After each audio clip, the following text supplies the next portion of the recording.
दोस्तों, एक हिंदी फिल्म की 4 पंक्तियां सुनाता हूं आपको। है इसी में प्यार की आबरू, वो जफा करे मैं वफा करूं, जो वफा भी काम ना आ सके तो वही कहे कि मैं क्या करूं। इसका मफहूम मैं आखिर में बताऊंगा, ये वीडियो के आखिर में, कि क्यों मैंने ये पंक्तियां गई। पहले ये सुन ले कि केरल की एक युवा नर्स जिसका नाम निविशा प्रकाश है, 2008 में इस उम्मीद पर यमन गई थी कि वहां से कुछ कमा सके और अपने परिवार को भेज सके। उसने हालात को देखकर वहां के अपने कफिल तलाल से शादी कर ली। दोनों मिलकर एक क्लिनिक चलाने लगे। प्रिया पैसे तो कमाने लगी, मगर प्रिया को कमज़ोर पाकर तलाल ने उसका पासपोर्ट और वीज़ा अपने कब्जे में कर लिया और उसकी सारी कमाई खुद खाने लगा। उसका आर्थिक शोषण को शुरू हो गया। उसका विरोध करने पर तलाल उस पर जुल्म भी करता था। इससे तंग आकर 10 साल तक ये बर्दाश्त किया प्रिया ने, और आखिरी में उसने उसे एक दिन नींद की गोलियां दे दी और सोचा कि ये सो जाएगा तो अपने कागजात लेकर अपने वतन वापस लौट जाएगी।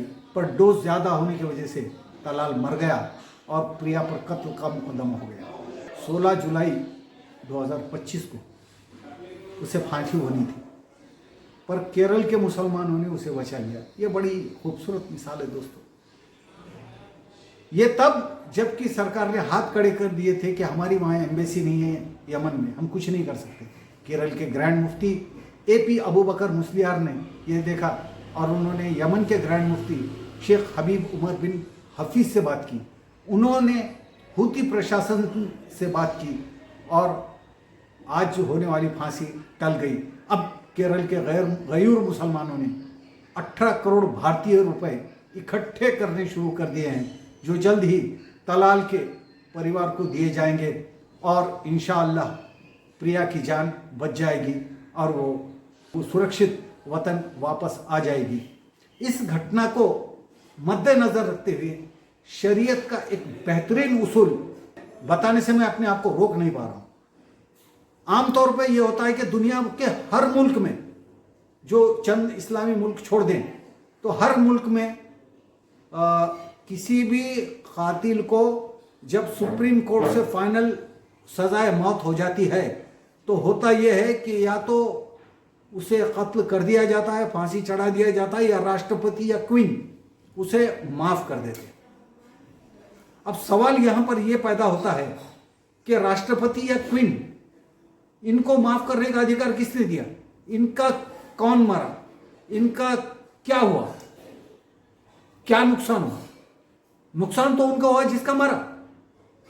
शरीयत इसी बात को नोट करती है। देखिए, खुदा का कानून कितना बेहतरीन कानून है कि पूरी दुनिया जो मिलके जो नहीं सोच सकी वो खुदा ने हमें इनायत फरमा दिया कि शरीयत में ये है कि अगरचे अदालत से किसी को सजाए मौत हो जाती है तो अधिकार वहां के किंग को या राष्ट्रपति को नहीं है,